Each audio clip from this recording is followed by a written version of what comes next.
This is No One from Nowhere, and you are, and I am, a Spirit of God. Today I want to talk to you about generations of Adam to Noah, Serpent Bloodline to Sumerian King List. First, a joke. After the Lord God Enki had created Adam, he noticed that Adam looked very lonely. So Enki decided to help. He said, "Adam, I have decided to make you a woman. She'll love you, cook for you, be really sweet to you, and most of all, understand you." Adam said, "Great. How much will that cost me, Lord God Enki?" Enki said, "How about an arm and a leg?" Well, Adam said, "That's a little too steep for my budget. What can I get for a rib?" First of all, I want to tell you that it is my belief, opinion, and research conclusions that the biblical gods, all religion, all myths of every civilization are all about the Anunnaki creator gods. I am not selling you on this concept. I am trying to give you awareness and help you recognize and possibly accept this very important truth. For me, this is 100% irrevocable truth, and it is a part of my highest core belief system. These gods created all the planets, including Earth, and as it states in Genesis 1:28, that man was created in God's image, and we are to have dominion over planet Earth and reign over the Elohim Anunnaki creations. Around 200,000 years ago, about the 40th Shar, after the landing of Anunnaki on Earth, the Anunnaki who had been delegated to mine the gold staged a rebellion in the Absu, and Enki Ninhursag contrived together to create an alternate being to take over the tedious labor of the Anunnaki. And in the most basic terms, the life essence fertilizer of Enki was introduced into the egg of an Homo erectus ape woman into the process known today as cross-fertilization. And then the fertilized egg embryo was then inserted into Ninhursag's womb, where it was nourished by her blood and grew into the Adama, which Enki later named Adapa. The Adama was the first man, or rather first of a kind of man, the Homo sapien sapiens, the first civilized man, the first human being that we know, as from the Sumerians to the Judeo-Christians, as Adam. Enki and Ninhursag then created Kiwa, or Titi, who would later be known as Eve. Adam and Eve were now capable of reproducing on their own. In the biblical Garden of Eden, the serpent, who was Enki, said to Eve in Genesis 3:4, he said about the tree of knowledge of good and evil, he said, "You won't die." The serpent replied to the woman, "God knows that your eyes will be opened as soon as you eat the fruit, and you will be like God, knowing both good and evil." There's a very good reason why the serpent Enki did not lie to Eve and later Adam. Because those were his children. And of course you want your kids to have all knowledge of all things in this life, including godly knowledge. Adam was the son of Enki, and Adam was a priest in Eridu. He was also an Oannes, or a fish priest man, the first of the 7 sages who brought the arts and skills to civilization and to mankind. He used to bake bread and catch fish for Enki, and there is a couple things I want you to be aware of in the myth of Adapa and the south wind. Adam flips his boat over while fishing for his master Enki, and he curses the south wind and eventually goes to see Anu on Nibiru. The main part that you can realize today is the fisherman's hat, or Pope's hat, which is a fish mitra. It is another creation of An or Enki as a priest Oannes of Eridu. And also, Jesus Christ is a fisherman of men, or another type of fish Oannes priest of Enki. And of course, these are my opinions. But according to the book Handbook of Life in Ancient Mesopotamia, under Archaeology and History, Mesopotamian scribes keep running lists of kings and dynasties and officials, as well as chronicles of historical events of major significance. Copies also survive of a comprehensive Sumerian kings list that begins in the mythological days before the legendary Great Flood and continue to the end of the first dynasty of Isen, about 1800 BCE, enumerating the many rulers of Sumer and the lengths of their reigns. The farther back into lengths of their reigns, the farther back into the past we go, however, the more history morphs into myth.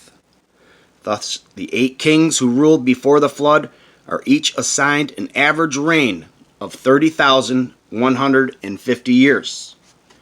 In attributing the greatest longevity to its earlier rulers, the Sumerian kings list parallels the biblical book of Genesis, where Adam is said to have lived 930 years, and Methuselah 969. Mere youngsters compared to their antediluvian Sumerian peers. Also, according to the book Handbook to Life in Ancient Mesopotamia, the ancient Mesopotamians took a less rationalistic view of things, believing that the gods were genuine and had instituted government here on earth as a terrestrial extension of their own administration of the cosmos. In such a view, the earth was a divine estate and man its caretaker, tending to the land on the God's behalf, much as did Adam when he worked as Eden's gardener. Indeed, they would have believed, and their priest would have instructed them, that the service of the gods was humanity's prime function. It is for this reason that the kingship descended from heaven first, before the legendary Great Flood, to the city of Eridu, and then later, after the Great Flood, to the city of Kish.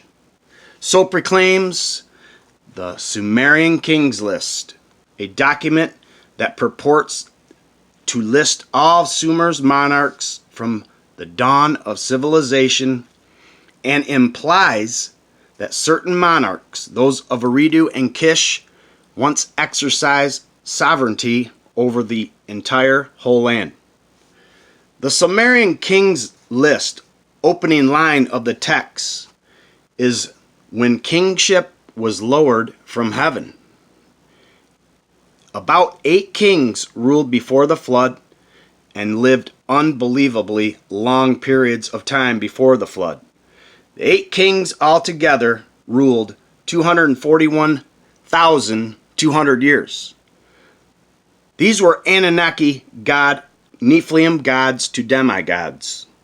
If you have an issue believing in this long lifespan, then you may have an issue with this in the Bible of the earth fathers in the Bible as true numbers, with Adam to Noah of about 900 years on average each. A few notes. Alorus, some scholars assume that he is the same as Adam in the Bible, but Adam was from Eridu. Alorus may be King Anu or Enki. Eridu was the first city built by man. Also, according to Zechariah Sitchin in the Earth Chronicles, page 85, the Sumerian Kings List reports that the first administrator of Eridu was called Elulim, a name that could have been an epithet for Enki, or the Sumerian rendering of Aluus. Name: Alulu discovered Earth, and he is the face on Mars. And he is a past Nibiru king. And obviously Noah was the last pre-flood king and the son of Enki. He is known as Atrahasis, Zuasudra, Utnapishtim, and as well as Noah, and he was an earthling. He was told to build the boat in the Epic of Gilgamesh, where his name was Utnapishtim. The Sumerian Kings list supports the lineage of the flood here, and given in the Epic of Gilgamesh, he was also granted immortality after the flood by Enlil. Now this is the actual Sumerian Kings list, missing 2 of the kings. Today we're going to look at 2 tables. The first is out of Bibliothecapades, the Sumerian Kings list.